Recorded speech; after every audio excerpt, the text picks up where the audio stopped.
Assalamualaikum warahmatullahi wabarakatuh. Bayangkan sebuah negeri kecil di Nusantara yang begitu dihormati di Tanah Suci, hingga namanya terus dikenang selama berabad-abad. Sebuah negeri yang tak hanya mengirim ulama, tetapi juga menyumbangkan harta, emas, dan tanah wakaf untuk kemaslahatan umat Islam di Mekah dan Madinah. Negeri itu adalah Aceh, yang dalam sejarahnya begitu dekat dengan jantung dunia Islam. Seringkali kita mendengar bahwa Aceh disebut sebagai Serambi Mekah, tetapi tahukah Anda bahwa sebutan ini bukan sekadar gelar kosong? Ini adalah warisan nyata dari generasi Aceh terdahulu yang memiliki hubungan erat dengan Tanah Suci. Bukan hanya dalam ibadah, tetapi juga dalam kontribusi ekonomi dan sosial yang hingga kini masih bisa dirasakan. Di balik gemerlapnya Mekah modern, masih tersimpan jejak-jejak kedermawanan dan kebesaran hati orang Aceh, yang tak segan-segan mewakafkan harta demi kemaslahatan umat Islam.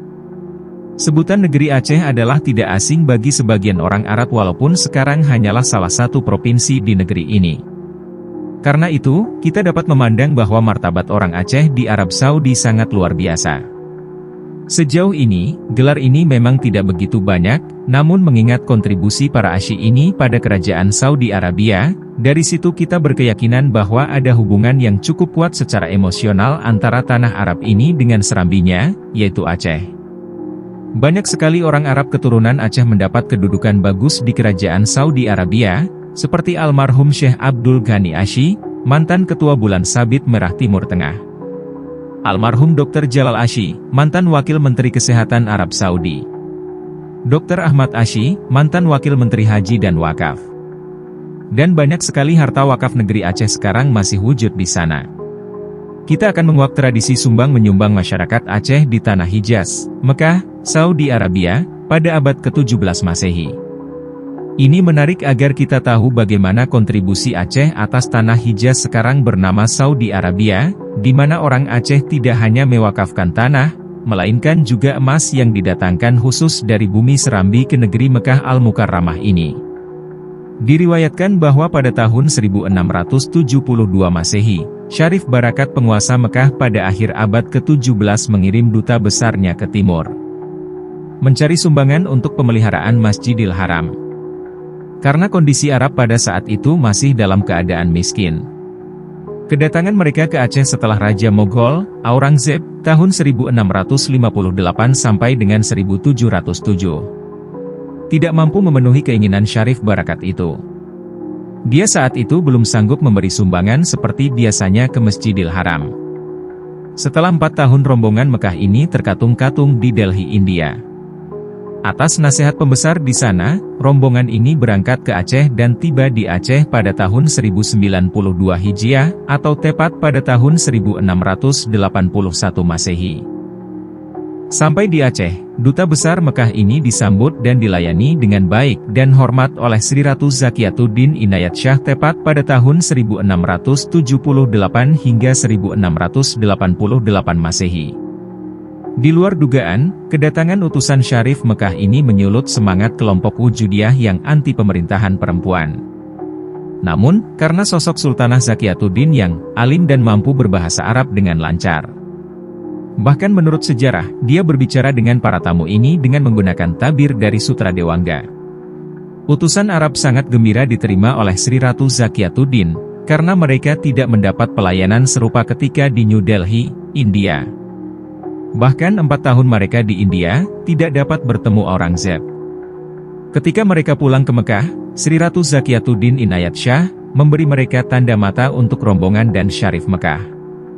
Juga sumbangan untuk Masjidil Haram dan Masjidil Nabawi di Madinah terdiri dari 3 kintar emas murni, 3 rathal kamfer, kayu cendana dan civet jiwe buat musang, 3 gulyun alat penghisap tembakau dari emas, 2 lampu kaki panyot dong dari emas, 5 lampu gantung dari emas untuk Masjidil Haram, lampu kaki dan kandil dari emas untuk Masjid Nabawi. Pada tahun 1094 Hijriah, atau tepat pada tahun 1683 Masehi. Mereka kembali ke Mekah dan sampai di Mekah, pada bulan Syaban 1094 Hijriah, atau tepat pada bulan September 1683 Masehi. Dua orang bersaudara dari rombongan duta besar Mekah ini yakni Syarif Hashim dan Syarif Ibrahim, tetap menetap di Aceh atas permintaan para pembesar negeri Aceh yang anti-raja perempuan. Mereka dibujuk untuk tetap tinggal di Aceh sebagai orang terhormat dan memberi pelajaran agama dan salah satu dari mereka, kawin dengan Kamalat Shah, adik Zakiyatuddin Shah. 5 tahun kemudian setelah duta besar Mekah kembali ke Hijaz dengan meninggalkan Syarif Hashim dan Syarif Ibrahim di Aceh, Sultanah Sri Ratu Zakiyatuddin Inayat Shah wafat tepat pada hari Ahad 8 Zulhijjah 1098 Hijriah, atau tepat pada tanggal 3 Oktober 1688 Masehi. Pemerintahan Aceh digantikan oleh adiknya yaitu Sri Ratu Kamalat Shah yang bergelar juga Putro Ipunti. Dia diangkat menjadi Ratu Pemerintahan Kerajaan Aceh atas saran Syekh Abdur Rauf Al-Fansuri, yang bertindak pada saat itu sebagai Waliul Mulki wali para raja. Baru setelah meninggalnya Syekh Abdur Rauf pada malam Senin 23 Syawal 1106 Hijriah, tepatnya pada tahun 1695 Masehi, konflik mengenai kedudukan pemerintahan Aceh di bawah pemerintahan Ratu yang telah berlangsung 54 tahun. Sejak Safiyatuddin Shah tahun 1641 hingga 1675 Masehi, terguncang kembali. Hal ini dipicu oleh fatwa dari Kadi Mekah tiba. Menurut sejarah, fatwa import ini tiba dengan jasa baik dari golongan oposisi Ratu. Lalu pemerintah Aceh diserahkan kepada penguasa yang berdarah Arab, yaitu salah satu dua utusan Syarif dari Mekah, yakni suami Ratu Kamalat Shah, Syarif Hashim menjadi raja pada hari Rabu 20 Rabiul Akhir 1109 Hijriah tepat pada tahun 1699 Masehi. Menurut sejarah, ratu tersebut dimakzulkan akibat dari fatwa impor tersebut. Lalu kerajaan Aceh memiliki seorang pemimpin yang bergelar Sultan Jamalul Alam Syarif Hashim Jamalulail, 1110 hingga 1113 Hijriah atau tepat pada tahun 1699 hingga 1702 Masehi. Dengan berkuasanya Syarif Hashim, awal dari dinasti Arab menguasai Aceh sampai dengan tahun 1728 Masehi. Inilah bukti sejarah bahwa kekuasaan para ratu di Aceh yang telah berlangsung 59 tahun hilang setelah adanya campur tangan pihak Mekah, pasca para ratu ini menyumbang emas ke sana. Aceh yang dipimpin oleh perempuan selama 59 tahun bisa jadi bukti bagaimana sebenarnya tingkat emansipasi perempuan Aceh saat itu. Terkait dengan sumbangan emas yang diberikan oleh ratu kepada rombongan dari Mekah, ternyata menjadi perbincangan dan perdebatan di Mekah. Disebutkan bahwa sejarah ini tercatat dalam sejarah Mekah di mana disebutkan bahwa emas dan kiriman Sultanah Aceh tiba di Mekah pada bulan Syakban tahun 1094 Hijriah, atau tepatnya 1683 Masehi. Dan pada saat itu Syarif Barakat telah meninggal. Pemerintahan Mekah digantikan oleh anaknya Syarif Sa'idi Barakat dari tahun 1682 hingga 1684 Masehi. Snouk Hurgronje menuturkan pengiriman seorang duta Mekah ke Aceh pada tahun 1683, sempat kagum terhadap kehebatan Aceh masa lalu dan dicatat dalam bukunya, di mana sewaktu dia tiba di Mekah pada tahun 1883. Karena kedermawaan bangsa dan kerajaan Aceh masa itu, masyarakat Mekah menyebut Aceh sebagai Serambi Mekah di sana. Ternyata sumbangan kerajaan Aceh 200 tahun yang lalu masih selalu hangat dibicarakan di sana.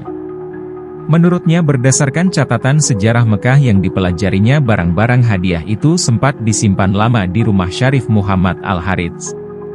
Sebelum dibagikan kepada para syarif yang berhak atas 3/4 dari hadiah, dan sedekah diberikan kepada kaum fakir miskin.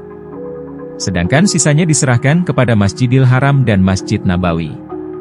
Begitu juga tradisi wakaf orang Aceh di tanah Arab. Sebagai contoh tradisi wakaf umum, ialah wakaf Habib Buga Asy, yang datang ke hadapan Hakim Mahkamah Syariah Mekah pada tanggal 18 Rabiul Akhir tahun 1224 Hijriah. Di depan hakim dia menyatakan keinginannya untuk mewakafkan sepetak tanah dengan sebuah rumah 2 tingkat di atasnya dengan syarat, rumah tersebut dijadikan tempat tinggal jemaah haji asal Aceh yang datang ke Mekah untuk menunaikan haji dan juga untuk tempat tinggal orang asal Aceh yang menetap di Mekah. Sekiranya karena sesuatu sebab tidak ada lagi orang Aceh yang datang ke Mekah untuk naik haji, maka rumah wakaf ini digunakan untuk tempat tinggal para pelajar santri, mahasiswa Jawi Nusantara yang belajar di Mekah.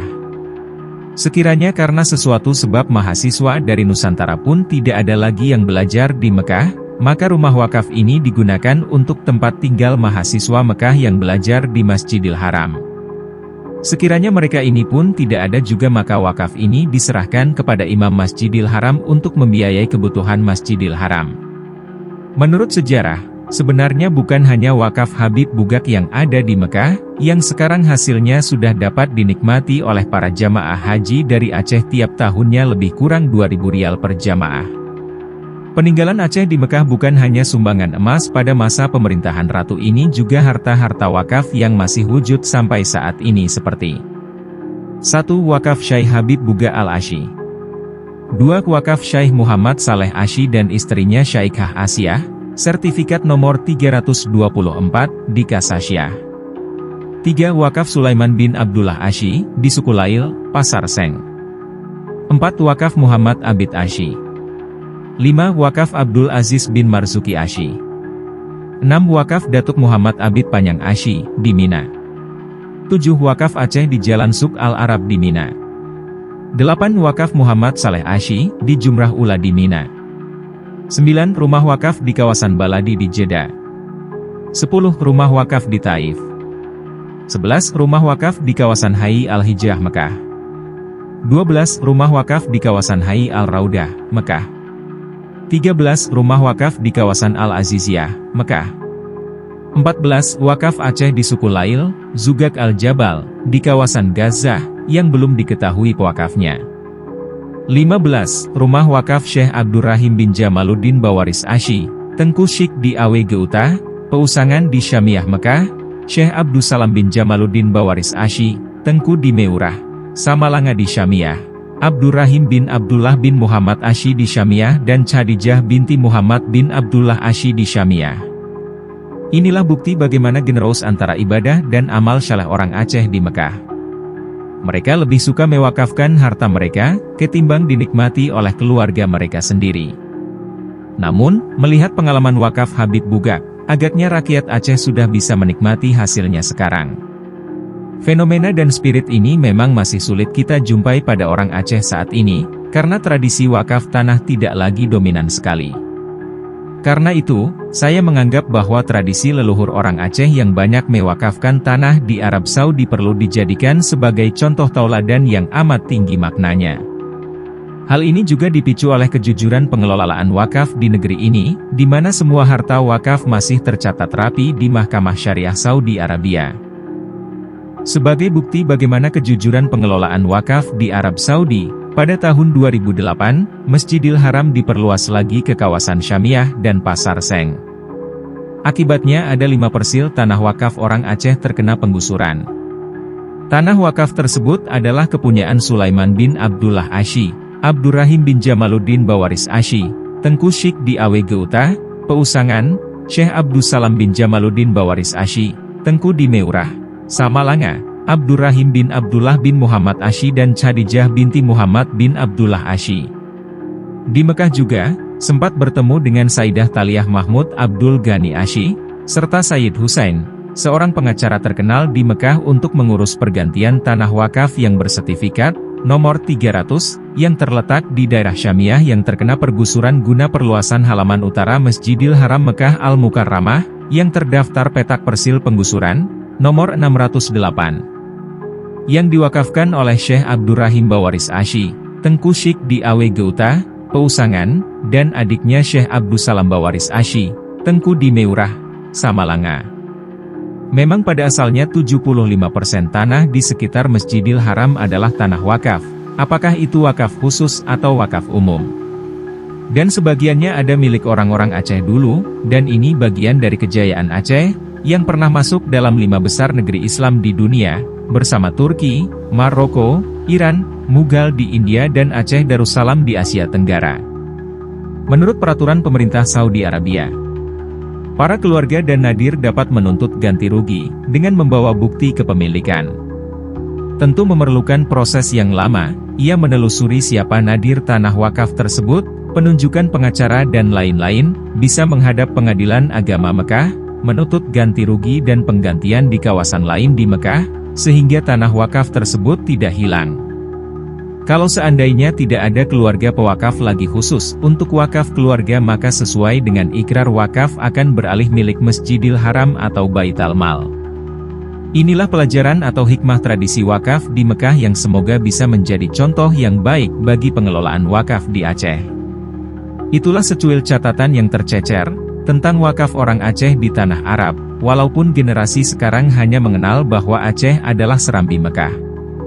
Namun sebenarnya ada rentetan sejarah yang menyebabkan Aceh memang pernah memberikan kontribusi penting terhadap pembinaan sejarah Islam di Timur Tengah. Karena itu, selain Aceh memproduksi ulama, ternyata dari segi materi, rakyat Aceh juga memberikan sumbangan dan wakaf yang masih bisa ditelusuri hingga hari ini.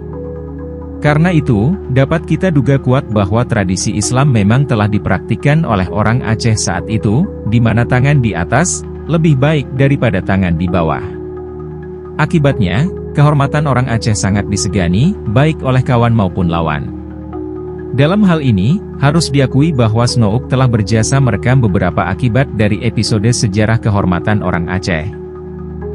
Inilah pelajaran penting bagi peneliti sejarah Aceh, di mana selain bukti-bukti otentik, sejarah juga bisa ditulis melalui oral histori sejarah lisan. Pelajaran ini sangat penting bagi generasi sekarang untuk melacak di mana peran orang Aceh di beberapa negara, termasuk di Timur Tengah.